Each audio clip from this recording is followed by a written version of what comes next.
Porquanto, quem morreu está justificado do pecado. Está justificado de uma vez por todas.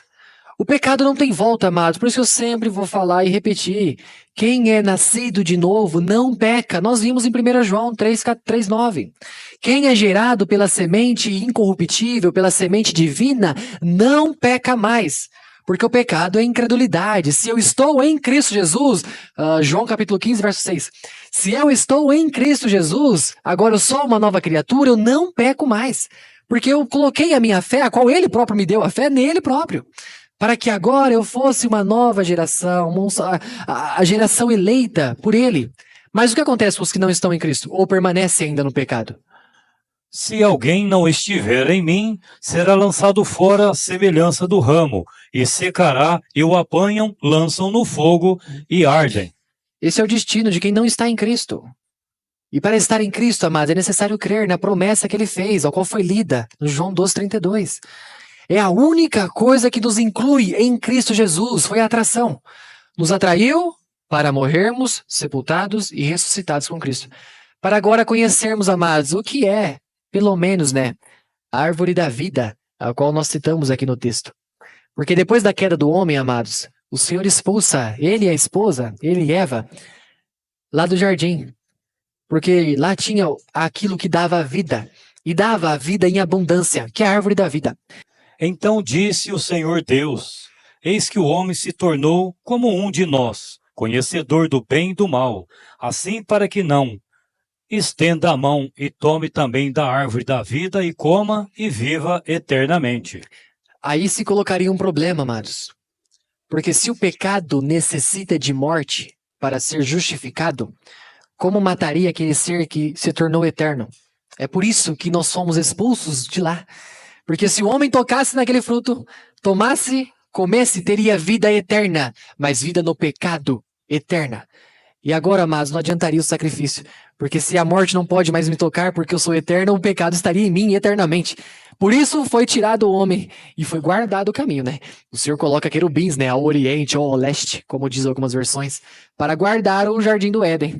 E se alguém pelo menos encontrasse e despistasse ele, o caminho da árvore da vida está guardado por uma espada, a qual está ali rodeando, e guardando ele, para que o homem pecador não viva eternamente no pecado, mas isso é misericórdia.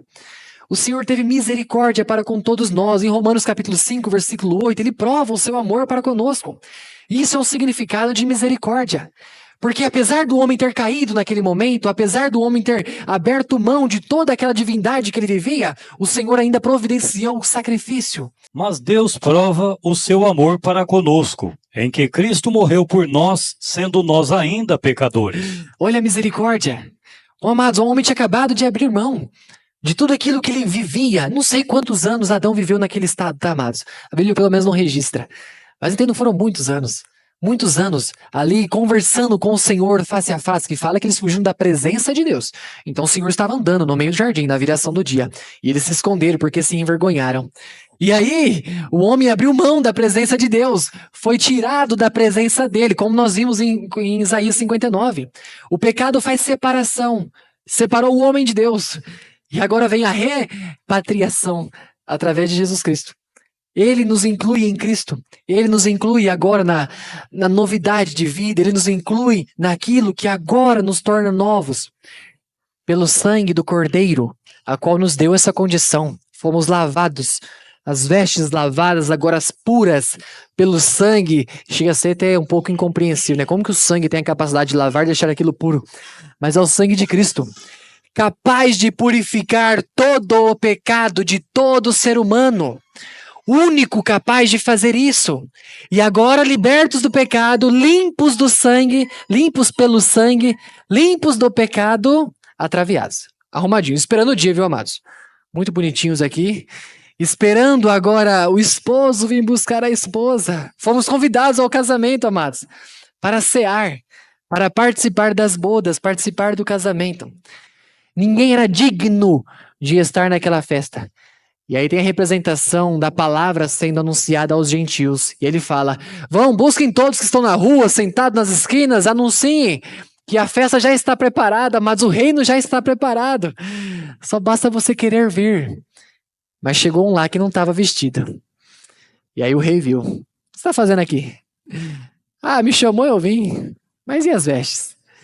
E ele está falando sobre o novo nascimento. É lógico, é uma ilustração. Ninguém vai chegar no céu sem ter nascido de novo. Isso não é possível. É uma ilustração de quem não estava apto a estar lá, quem não era digno de estar lá, foi tirado fora. Fala que foi lançado lá no calabouço, né? Na masmorra, né? Para as trevas exteriores, onde há ranger de dente, onde há choro. Mas, amados, nós vimos aqui falar sobre aquilo que é bom, sobre o convite que nos foi feito para participarmos dessa gloriosa festa. A todos nós isso está disponível.